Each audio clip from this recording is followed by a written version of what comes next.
Vous vous êtes assez basé sur votre manière de savoir faire avec Dieu. Vous n'avez pas eu de résultat. Ce qu'il vous dit de faire, faites-le, c'est tout. Je te donne le jeûne de 7 jours. Toi, tu dis non, moi, je fais 4. D'accord? Va faire 4. Tu fais 4, tu dis je prie pour toi, il n'y a pas de réponse. Dieu dit 7, toi, tu dis 4. Je te donne des moments de prière dans la journée. Prie de 9h à telle heure. Prie sur tel sujet, prends tel somme. Toi, tu dis non. Tu vois comment on est? Tu vois comment on est? Relation comme ça, mon frère, relation. Il y a une clé pour avoir des relations. Comment enseigne-nous? Beaucoup de révérends pasteurs ou beaucoup d'hommes de Dieu n'ont pas tous ces clés-là. Il y a d'autres qui sont contentés de celles qu'ils ont. C'est comme l'onction. Il y a 3 types d'onction. Il y a l'onction lépreux, il y a l'onction sacerdotale et il y a l'onction royale. L'onction lépreux, quand tu viens au Seigneur, que tu es baptisé, le Saint-Esprit vient sur toi et il commence à te transformer. Si tu volais, si tu étais adultère, tu arrêtes parce que tu te dis désormais que tu appartiens à une famille qui est la famille du Christ. Maintenant, l'onction sacerdotale, au fur et à mesure que tu appartiens à cette famille, que tu commences à connaître la Bible, tu commences à recevoir des enseignements, alors le don qui est en toi commence maintenant à sortir. Et tu sais maintenant comment l'utiliser. Et tu deviens maintenant intercesseuse, ou bien serviteur, ou bien chantre, ou bien diacre, ou bien même pasteur, tu commences déjà à enseigner, à prêcher. Et il y a une onction qui t'accompagne un peu. Il y a une petite puissance qui t'accompagne pour guérir ceux qui ont les maux de tête, pour guérir ceux qui ont les maladies. Mais celle qui va te faire guérir, les aveugles, les sourds qui doivent entendre, les pieds coupés qui doivent pousser là, c'est l'onction royale qui fait ça. Amen. C'est la 3e étape. Et d'autres personnes se sont focalisées sur la première, l'onction lépreux. Ouais, il crée le Seigneur, tout va bien, il ne pêche plus, le péché qu'il domine dessus, voilà, ils sont basés là. Dieu va plus loin que ça. Amen. Dieu va plus loin que ça. Cherchez la clé. Apôtre. Alors tous les hommes de Dieu. Amen. Mais quand on se regarde, quand nous les pasteurs, on se regarde là, on dit mais comment lui là il a fait, et puis il maîtrise tel mystère, il a découvert tel mystère. C'est les clés. Le secret. C'est pas en t'imposant les mains. Les grands progrès sont clairs, la qualité du monde. Tu vas m'arrêter ça. Il faut avoir la clé. C'est comme j'ai ouvert pour toi, tu as rentré pour te servir. Et puis elle est fermée. Si demain je suis pas là, tu peux rentrer avant. Non. Tu peux rentrer avant. Non. Si tu as la clé, tu peux voir. Je vais rentrer à tout moment. J'étais en train de pleurer. C'est quand la même? Avant-hier. Où est Tito? À Tito. Où est mon fils? Voilà, j'étais en train de pleurer. Parce que quelqu'un m'a dit, mais j'étais un peu. Donc, je voulais aller vendre mon ordinateur le lendemain. Avec mon portable, je voulais aller vendre ça. Ça dit que pour quelque chose même qui ne vaut pas 30 000. Mais je voulais aller vendre pour avoir 200 000 pour sa foutaise. Moi j'ai la clé et puis on me parle mal. Pourquoi? Il m'a parlé mal. C'est une manière de parler. Le lendemain, Dieu donnait ferme la porte, il bloque, mais il dit, papa, tu parles nulle part. Le lendemain n'est pas arrivé, c'est dans sa parole qu'il a dit. Il dit, prophète, même si tu te révèles, il y a un fermé, tout, tu ne bouges pas. À peine j'ai dit ça, mon portable sonne. Je regarde, on m'envoie le code de Western Union. Oh. Oui. Quelques heures encore, tu dis dessus. Code encore Western Union. Parce que j'ai la clé. Et à cause de 20 000 et 19 000, j'ai failli salir un peu l'image de Dieu. Quand la clé n'est pas forte, souvent tu essaies de forcer. Tu essaies de faire. Quand la clé est forte, tu mets cloc, cloc, cloc. Amen. Pour dire à Satan que tu as menti, cette clé-là, tant que je ne meurs pas, pour être devant Dieu toujours là, elle sera là. Je suis allé, tu vas vite frustré. J'ai mis 100 000 pour prendre un nouveau ordinateur. Voilà ça, ça là, c'est plat, plat, plat. Voilà, c'est pas ce qui était là. Ça vous donne foutaise à Satan pour nous dire que moi je ne fais rien lui. Amen. Vous m'entendez? C'est un exemple de hier et puis avant-hier. Dans toutes choses, la maman, il y a la clé. Il y a la clé de comment ton mari doit t'aimer. Comment il doit se décider pour aller faire mariage légal là. Il y a une clé. C'est pas ton jeûne de prière. Depuis ta jeûne de prière, là, où est le résultat? Enseigne-nous. Daniel chapitre 9. Daniel jeûne pour qu'Israël soit délivré. Satan se présente et puis il bloque toute prière. Dieu prend l'engagement d'envoyer des anges pour lui répondre. Satan sait que c'est Dieu qui a envoyé, mais il se présente et puis il parle. Il dit, toi, qu'est-ce qu'il y a? Dieu vient entendre ici quoi? Oh oh. Je ne peux pas bien entendre. prends pas tout ce que tu veux là. Il n'y a pas route. Daniel aussi dit que tant que je ne reçois pas mon exaucement, comme l'homme de Dieu nous a enseigné, je ne descends pas. Il a fallu que Dieu utilise la clé. Qui était la clé? C'était l'ange Michael. L'ange Michael est venu intervenir dans le combat. Et puis, quand Gabriel est arrivé au 21e jour, il dit depuis le premier jour là, Dieu t'a déjà exaucé.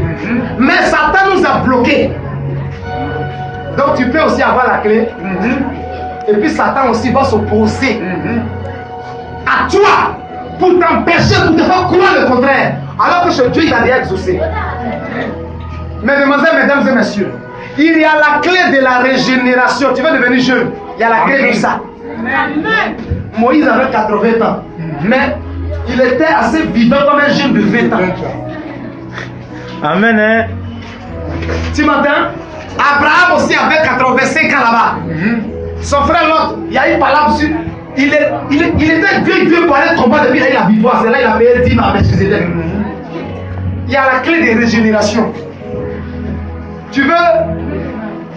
Bref, tout ce que tu penses que tu veux là, il y a une clé pour ça. Mais tant que tu n'as pas la clé, tu n'as pas de Dieu. Dieu ne t'en disconvient pas. Ou bien comment on dit là? C'est ça. Hein?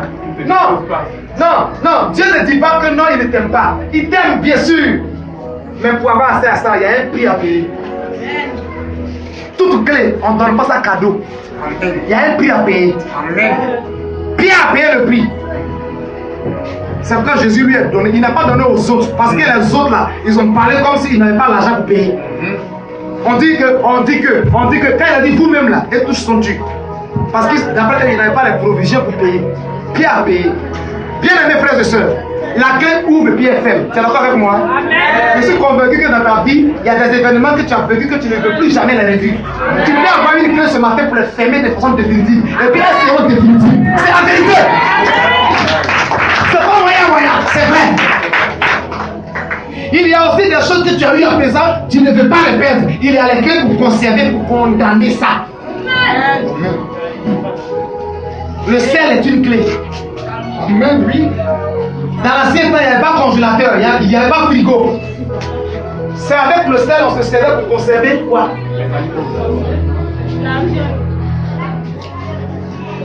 Frère, on n'est pas venu se regarder à l'église. On est venu pour recevoir de Dieu. Pour que la bénédiction que Dieu a fait dans notre vie, on la voit manifester physiquement. Amen. Est-ce que quelqu'un est prêt ce matin? Amen. Donnez-moi une minute. Je lis simplement le verset. Jean 6, à partir du verset. Jean 6, à partir du verset 3. Bon, d'abord, à partir du verset 1er. Après cela, Jésus s'en alla de l'autre côté de la mer de Galilée, de Tibériade. Une grande foule le suivait parce qu'elle voyait les miracles qu'il opérait sur les malades. Jésus monta sur la montagne et là il s'assit avec ses disciples. Or la Pâque était proche, la fête des Juifs. Ayant levé les yeux et voyant qu'une grande foule venait à lui, Jésus dit à Philippe: où achèterons-nous des pains pour que ces gens-là aillent à manger? Écoutez bien maintenant ce qui suit. Il disait cela pour les prouver, car il savait ce qu'il allait faire. Philippe lui répondit: les pains qu'on aurait pour 200 deniers ne suffirait pas pour que chacun en reçût un peu. Alléluia.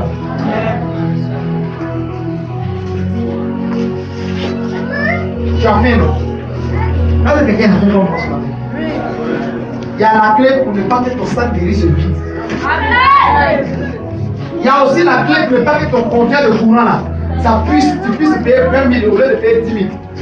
Il y avait une clé aussi pour ça. C'est la foi. Mon sac de riz, je n'ai plus de provision. Au nom de Jésus, amen. J'utilise la clé de la multiplication. Amen. Parce que j'ai donné ma vie à Jésus, je n'ai une semence en lui. Je me suis abstenu de beaucoup de choses, je ne les fais plus à cause de Jésus. Donc je paye. Sinon j'ai payé déjà le prix pour que je te possède toi cette clé qui ne doit pas faire ce que le riz manque.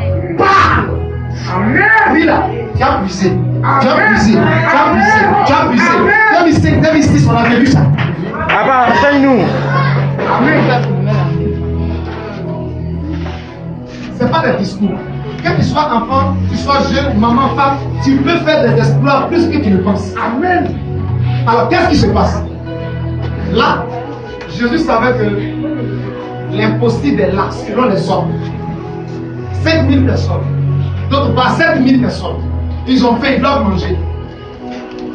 Mon ami, est-ce que boulangerie de Niangon peut nourrir 5000 personnes? Non. Hein? Non. Amusement à part, mon seul a des tabac-toi. 3 baguettes. Et puis le bonus d'un demi encore dessus. Amen, hein? Et je sais qu'il y a les babatiers ici. Il y a les babatiers ici. Mon protocole, il a fini avec ça. Quand on s'en parlait manger là, je suis en jaillet de lui. Quand il y a un propos du peuple, voilà, Davali là, envoie son nom. Envoie son nom. Qui a dit amen le bien? Qui a dit amen le bien? Qu'est-ce qui se passe? On dit à 5 pains et 2 poissons. Jésus a crié. Suivez ce qu'il va faire. Il va élever les 5 pains et 2 poissons là devant Dieu. Parce qu'il sait que sa source, c'est qui? Le Dieu de l'impossibilité. Toi, face à une situation, ta source, c'est d'abord ton oncle, ton tonton, ma tante, qui est dans le gouvernement, qui est à Paris, qui est à Londres. Il faut qu'elle cherche à le contacter, il faut que j'aille le connecter au cyber pour lui exposer. Jésus savait que la première des choses, c'est qui? Le ciel. Il dit que tout ce que le Père fait là, lui aussi le fait. Et qu'il ne fait rien sans avoir vu le Père l'avoir fait d'avance. C'est une clé. La clé de quoi? La clé de la multiplication. Amen, hein? Il a parlé un peu, quelques secondes, et puis il dit partagez-les. Vous allez dire que c'est parce que lui, il est Jésus qui l'a fait ça, c'est pas ça? Élisée aussi l'a fait. Voilà, Jésus n'était pas encore venu. Élisée a fait. Ils étaient 120. Il y avait seulement 2 pains. Simon c'est moins 3 et demi, 120 personnes. Maintenant, quand c'est sérieux, il y a des gens qui ont fini à Davali. Ils sont là, ils se connaissent. Amen, hein? Élisée, il prend la clé